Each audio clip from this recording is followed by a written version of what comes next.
वाह भैया।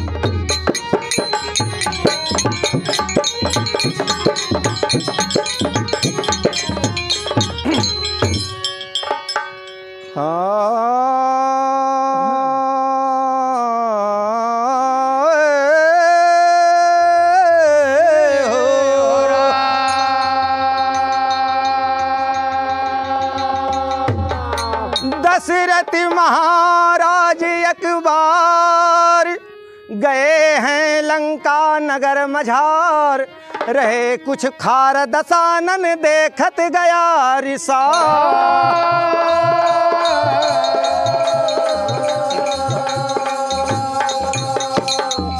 प्रेमियों, एक समय में दशरथ महाराज माँ कौशल्या के साथ में लंका सैर करने जाते हैं। अच्छा। लेकिन होता क्या, यहाँ पर तर्ज है मास्टर। कौन हो? तर्ज है देवरिया फाक का होता? भाव है बा। हाँ। अरे मंदिर में सोहल पंडा पुजारी, अरे सोहे कमारी दुआरी में, और मर्दा मनैया सीमा पसो है मौगा मरद ससुरारी में। मर्दा मनैया सीमा पे तो है मौगा मरद ससुरारी में, मर्दा मनैया सीमा पे तो है मौगा मरद ससुरारी में, मौगा मरद ससुरारी में, मर्दा मनैया सीमा पे तो है मौगा मरद ससुरारी में, मर्दा मनैया सीमा पे तो है मौगा मरद ससुरारी में। अरे सुंदर सुशोभित बलंका नगरिया, अरे देखल दशरथ भुआल हो, और राजा के साथे में कौशल्या रानिया सूरत मोहनिया मिसाल हो। राजा के साथ में कौशल्या रानिया सूरत मोहनिया मिसाल हो, राजा के साथ में कौशल्या रानिया सूरत मोहनिया मिसाल हो। राजा के साथे में कौशल्या रानिया सूरत मोहनिया मिसाल हो। अरे उठ करके रावण ने हाथ मिलाया, और ले जाकर सिंहासन पर बैठाया, और दशरथ से हंसकर मधुर बैन बोला लंकापति दस भाल हो।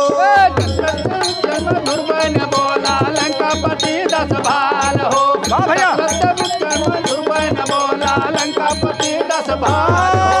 लंकापति दस भाल हो यार। दशरथ मधुर बैन बोला लंकापति दस भाल हो।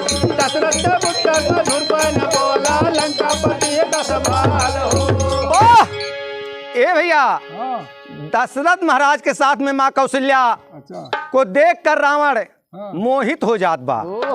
ले जाके बहुत आसन अपना शान पूर्वक से आसन पर बैठाए, लेकिन बहुत प्रेम से कहत बा सरकार, आपसे हमारा यही एक अनुरोध है। कहीं कहा ला कैसे मास्टर आए, अरे यापन जनन हम दई दे राजा राउर से ही है सवाल हो। अपन जनन हम दई दे राजा राउर से ही है सवाल हो। अपन जनन हम दई दे राजा राउर से ही है सवाल, राउर से ही है सवाल हो, राउर से ही है सवाल हो। अपन जनन हम दई दे राजा राउर से ही है सवाल हो। अपन जनन हम दई दे राजा राउर से ही है सवाल हो। आपन जननवा हमें दे दे राजा राउर से ही है सवाल हो। दशरथ महाराज से ही है प्रश्न डालत बा। अच्छा। लेकिन यहाँ विदेशिया पर होत का बा मास्टर। अरे बतिया सुनत धड़क दशरथ के छतिया, ये कहू ना लगेला अरे पापी बेई मनवा तूफानवा मचौले, रानी कौशल्या बिलखा।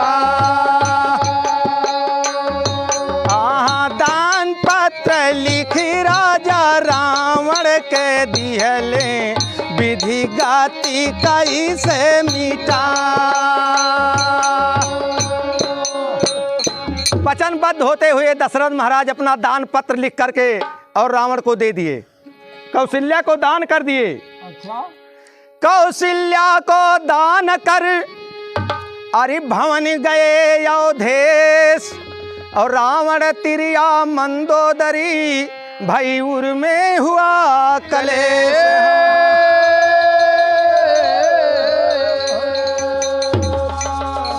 दशरथ महाराज दान करके अपना वापस चले जाते हैं अयोध्या, लंका से। और जबकि रावण माँ कौशल्या को ले जाकर के राजभवन में जब पहुंचती है तो यहाँ तर्ज लगा। तर्ज हुए बा, अरे झुलनिया कई गुजवा टूटल हो राजा, बनारस में गड़िया छूटल हो राजा, बनारस में गड़िया छूटल हो राजा, बनारस में गड़िया छूटल हो राजा, भैया जी बनारस में गड़िया छूटल हो राजा, बनारस में गड़िया छूटल हो राजा। वाह, भाव यही बा। अच्छा। यही भाव में, लेकिन कैसे? अरे रानी कहें धोखा खाया हो राजा, सुघर रनिया कहाँ पाया हो राजा, सुघर रनिया कहाँ पाया हो राजा, सुघर रनिया कहाँ पाया हो राजा। अरे रावण कहें लेहली दशरथ से दनावा, रावण कहें लेहली दशरथ भैया दिया, रावण कहें लेहली दशरथ से दनावा, अरे मारली रानी मंदोदर में हनवा, मारली रानी मंदोदर में हनवा, मारली रानी मंदोदर में हनवा। अरे कुलवा के मुलवा डुबाया हो राजा, सुघर रनिया कहाँ पाया हो, सुघर रनिया कहाँ पाया हो राजा, सुघर रनिया कहाँ पाया हो राजा। ए भैया मंदोदरी का हद बा। अरे जब या कुमारी का था बाला पनवा, जब या कुमारी का था बाला पनावा, जब या कुमारी का था बाला पनावा, अरे हर के ले आइल रहला अपने भवनवा, हर के ले आइल रहला अपने भवनवा, हर के ले आइल रहला अपने भवनवा। अरे बिटिया समझ के खेलैला हो राजा, सुघर रनिया कहाँ पैला हो, सुघर रनिया कहाँ पैला हो राजा, सुघर रनिया कहाँ पैला हो राजा। अरे पैला हो राजा, पैला हो राजा, सुघर रनिया कहाँ पैला हो राजा, सुघर रनिया कहाँ पैला हो राजा। वाह, एक समय में यही लड़की आप लाए थे और अपने बिटिया समझ करके या पाले हैं। ऐसा करा, अपना भलाई चाहा तो फिर दशरथ महाराज के बुला के यह लड़की वापस कर दिया। लेकिन कैसे? कहा ले, अरे लिहले हवा दाना वापस लौटावा, लिहले हवा दाना वापस लौटावा, लिहले हवा दाना वापस लौटावा, अरे कुल के हंसी मत सजनवा करावा, उनके हसीना सजनवा करावा, उनके हसीना सजनवा करावा। वाह, अरे होई के चतुर गड़बड़ैला हो राजा, सुघर तिरिया कहाँ पैला हो राजा, सुघर तिरिया कहाँ पैला हो राजा, सुघर तिरिया कहाँ पैला हो राजा। वाह, भलाई यही में है कि यह कन्या दान कर दो। लेकिन कैसे भैया? आए यहाँ टेरी के भाव पर बा मास्टर, बोला मंदोदरी का बात रावण के समझ में आ जात बा, लेकिन यहाँ कवि को टेरी पर देना पड़ा। अरे रावण से कन्या दान ले लिया, दशरथ महाराज गढ़ लंका के दरमियान, रावण से कन्या दान ले लिया, दशरथ महाराज गढ़ लंका के दरमियान, रावण से कन्या दान ले लिया, दशरथ महाराज गढ़ लंका के दरमियान, रावण से कन्या दान ले लिया। वाह, तो लंकेश औध के नरेश को लिया बुलाए, हाथ जोड़ माफी मांगता करा क्षमा छली। एकर मतलब का बा? पाती भेज के और दशरथ महाराज का बुला लेत बा। और बुलावे के बाद में हाथ जोड़ के प्रणाम करत बा, सरकार हमसे बहुत बड़ा भूल हो गई, बहुत बड़ा गलती हो गई, ये अपना दिया हुआ दान जो है आप वापस ले लीजिए। लेकिन मास्टर यहाँ दशरथ महाराज कहलन कैसे आए, दिलवरिया पर है लेकिन गाना का बोल है, बोलो। अरे लगावाला या वीर, लगावाला या वीर, आइल महीनावा फागुन के, लगावाला या वीर, लगावाला या वीर, आइल महीनावा फागुन के, लगावाला या वीर, लगावाला या वीर, आइल महीनावा फागुन के। अरे लड़के लगावे सायन क्यों लगावे, लड़के लगावे सायन क्यों लगावे, लड़के लगावे सायन क्यों लगावे। यही बुढ़वन का खुल गए नसीब, आइल महीनावा फागुन के, लगावाला या वीर, लगावाला या वीर, आइल महीनावा फागुन के, लगावाला या वीर, लगावाला या वीर, आइल महीनावा फागुन के। यही भाव में दशरथ महाराज कहलन, का कहा? अरे बोले हैं भुआल, बोले हैं भुआल, दिया दान नहीं लिया बे, बुआले है भुआल, बुआले है भुआल, दिया दान नहीं। अरे जिया भैया जिया, बुआले है भुआल, बुआले है भुआल, दिया दान नहीं लेबे। अरे रघुवंशियों का जमाना जान जग जहान, कहा लें हमारे रघुवंशियों का यह धर्म है कि मैं दिया हुआ दान वापस नहीं लेते हैं। बोले हैं भुआल, अरे गर दे रहे हो तू मुझको, रचना तू विधान, तू तो बनेगा ससुर हो, कैला कन्यादान, रावण कहें हम वैसे, दिया बे दिल से दान, दिया बे दिल से दान, रावण कहें हम वैसे, दिया बे दिल से दान, दिया बे दिल से दान, रावण कहे हम वैसे, दिया बे दिल से दान, दिया बे दिल से दान, रावण कहे हम वैसे। वाह, कहा ले यह प्रकार से दान करा तब हम दान वापस ले। रावण कहत बा सरकार जैसे कहा वैसे हम दान करब, लेकिन कैसे?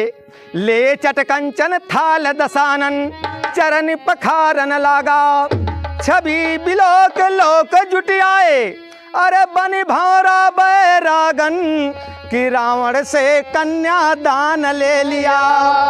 और दशरथ महाराज गढ़ लंका के दरमियान रावण से कन्या दान ले ली। दशरथ महाराज गढ़ लंका के दरमियान रावण से कन्या दान ले लिया। दशरथ महाराज गढ़ लंका के दरमियान रावण से कन्या दान ले लिया।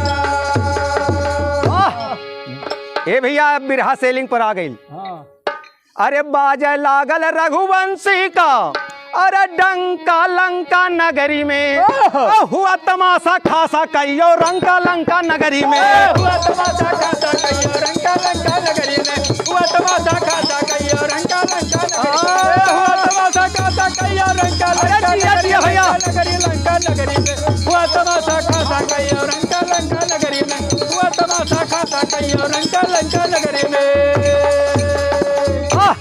बना ससुर दशरथ का रावण, सास मदोदर रानी हो, और ब्याह मंत्र उच्चारण करते स्वयं सुविधाता ज्ञानी हो।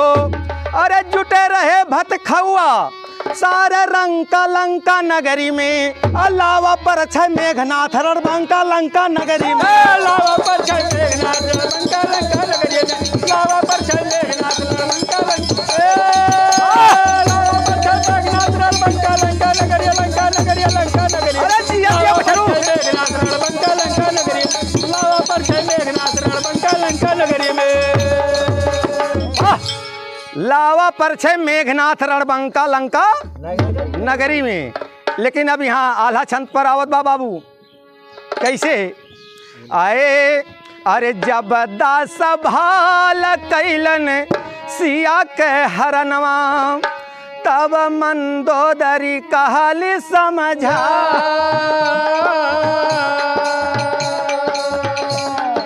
हाँ यार जाई से हो कन्या पिया दिया रघुदास के। हरे जाई से हो कन्या पिया दिया दशरथ के। हरे वैसे दई दिया सीताराम साथे चली जा। हरे काहे के रगड़वा करेला हमरे बाला माँ। काहे के रगड़वा करेला हमरे बाला माँ। काहे के रगड़वा करेला हमरे बाला माँ। अरे काल बस नाही दस भाल के सुझाए हो। काल बस नाही दस भाल के सुझाए हो। काल बस नाही दस भाल के सुझाए हो। अरे बिगड़े का होला तो बिगड़ी जाला सहजे। बिगड़ क्या होला तो बिगड़ जाला सहजे। बिगड़ क्या होला तो बिगड़ जाला सहजे। हरे आखिर निशाचर सगरो गाइल बिला।